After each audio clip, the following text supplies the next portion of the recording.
To buy USDT on Robinhood. The process is straightforward and quick. First, open the Robinhood app and log in to your account.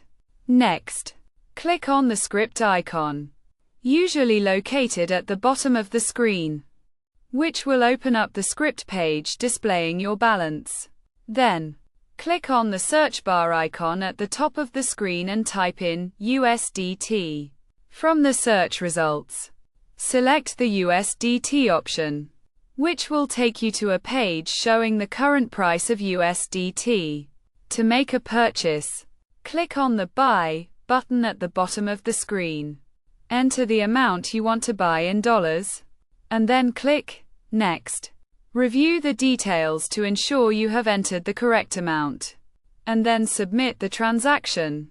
Once you have done this, the USDT will be purchased and added to your Robinhood account.